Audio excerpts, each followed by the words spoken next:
नमस्कार, मैं आज आपके सामने एक नया वीडियो लेके प्रस्तुत हुई हूँ। पोषण ट्रैकर पे अति कुपोषित बच्चों का पोषाहार वितरण कैसे करना है। चलो स्टार्ट करते हैं वीडियो। सबसे पहले अपने पोषण ट्रैकर पे आइए। पोषण ट्रैकर ओपन किया। ओपन करने के बाद ये हमारे बेनिफिशियर्स नज़र आ रहे हैं। आपसे एक निवेदन है कि जो भी कोई नए दर्शक हैं वो मेरा चैनल सब्सक्राइब कीजिए और वीडियो पसंद आने पे लाइक कीजिए और शेयर कीजिए और कमेंट भी कीजिए। Thank you. अब हम बेनिफिशियर्स को यहाँ से ओपन करेंगे, जो इसके आगे एरो का निशान है। ये हमने ओपन किया। ओपन करने के बाद अब हमें अति कुपोषित बच्चों को देखना है, जिसको कि हमें राशन वितरण करना है। जैसे कि अब ये हमारे 6 मंथ से 3 इयर्स के बच्चे हैं, तो इस पर हम टिक करेंगे। टिक करने के बाद अब इसमें हम, जैसे ये हमारे नॉर्मल बच्चे हैं, इनको तो आपको पता ही है कैसे राशन वितरण करना है। नॉर्मल बच्चों के लिए ये जो 3 बिंदी है इस पे जाइए और इस पे जाने के बाद यहाँ हम दूसरे नंबर का जो ऑप्शन है add growth and nutritional detail, इस पर हम जाएंगे। इस पे जाने के बाद अब ये 2 ऑप्शन आ रहे हैं, पोषक आपूर्ति और पोषक हस्तक्षेप। पोषक आपूर्ति में जो है कुछ ऐसी दवाइयाँ हैं जो बच्चे के लिए ताकतवर चीज़ होती है, जैसे फोलिक एसिड और आयरन की गोलियाँ खून को बढ़ाता है।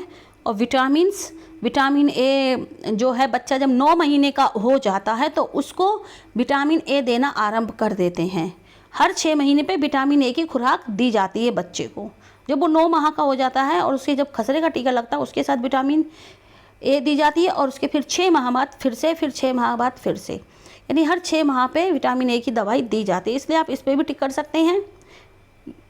और कैल्शियम की दवाई हड्डियों को मजबूत करती है, इस पर भी आप टिक कर सकते हो। ठीक है। इसके बाद जो हम पोषक हस्तक्षेप ओपन करेंगे, पोषक हस्तक्षेप, इस पर आप निशान लगा सकते हो। ये सब दवाइयाँ मिलती हैं।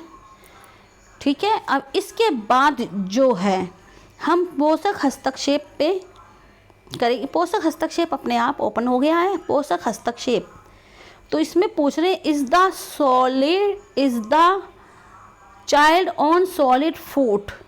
हाँ, सॉलिड फूड यानी कि ठोस आहार। ठोस आहार तो बच्चे लेना शुरू कर देते हैं 6 माह के बाद। फिर लिख रहे हैं टेक होम राशन, THR पे यहाँ टिक करेंगे। टिक करने के बाद यहाँ 25 डेज भरा जाएगा।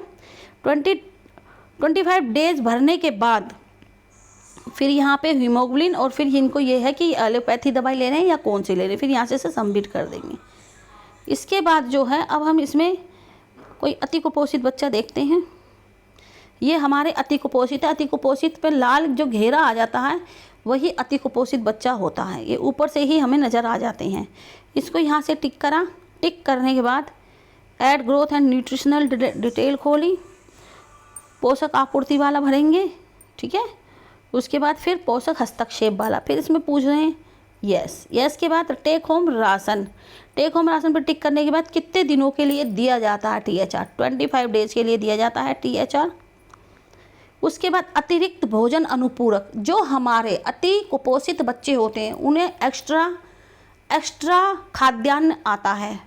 तो अगर अति कुपोषित बच्चे को हम खाद्यान्न वितरण दे रहे हैं तो यहाँ अतिरिक्त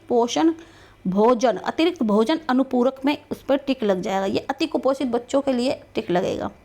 हीमोग्लोबिन अगर आपके पास उसकी रिपोर्ट है तो ठीक है, नहीं तो आप किस प्रकार के स्वास्थ्य सेवाएं दे रहे हैं, एलोपैथी। इसके बाद आप यहाँ से सबमिट कर देंगे। केवल इतना ही करना है।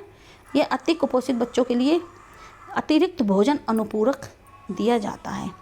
और इसके बाद अगर आपको, ये था 6 माह से 3 वर्ष का, अब 3 वर्ष से 6 वर्ष का बच्चा ओपन करेंगे। ओपन करने के बाद अगर अब देखते हैं, ये एक बच्चा अति कुपोषित है, इसको यहाँ आकर 3 टिक करें। 3 टिक के बाद जो है ये add growth and nutritional detail आ गई।